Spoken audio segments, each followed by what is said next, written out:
நம்ம வாழ்க்கையிலே ரொம்ப கொடுமையான விஷயம் என்னன்னா, ஒரே ஒரு கேள்விதான். அவங்க ஏன் என்ன புரிஞ்சுக்க மாட்டேங்கிறாங்க? ஆக்சுவலா நம்ம ஒண்ணு புரிஞ்சுக்கணும். 2 மனிதர்களா 2 ஹியூமன் பீயிங்ஸ் ஒரே மாதிரி யோசிக்கிறது இல்லை. ஒருத்தரும் வித்தியாசமா தான் யோசிக்கிறாங்க. அப்ப எதுக்கு அவங்களும் நம்மள புரிஞ்சுக்கணும்? நீங்க உங்களை அவங்க புரிஞ்சுக்கணுன்றதுக்காக இதை பண்ண போய் அதை பண்ண போய் இதை பண்ண போய் அது எங்கேயோ போய் தாறுமாறா போய் நிற்கும். யாரும் யாரையும் புரிஞ்சுக்க வேண்டிய அவசியம் இல்லை. முதல்ல அதை கட் பண்ணிட்டு நீங்க உங்களை புரிஞ்சுக்கங்க. அதுவே போதும் லைஃப்ல.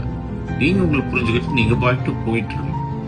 இன்னொன்னு சொல்றேன், ஒரு அபிப்பிராயத்துக்கு அவங்க வந்துட்டாங்க உங்களை பத்தினா, நீங்க என்ன தலைகீழா புரண்டு எங்க ஓடனாலும் அது மாற போறது இல்லை. அவங்க நினைக்கிறது தான் சரின்னு தான் அவங்க கடைசி வரைக்கும் நினைக்க போறாங்க. அப்படி யாருமே ஓ நான் அவரை நல்லா புரிஞ்சுக்கிட்டு நீங்க சொல்றது அப்படின்னு ஒருத்தருக்கு சொல்ல கேட்டிருக்கீங்களா? அதனால நீ உங்களை புரிஞ்சுக்கிட்டு கோ ஃபார்வர்ட்.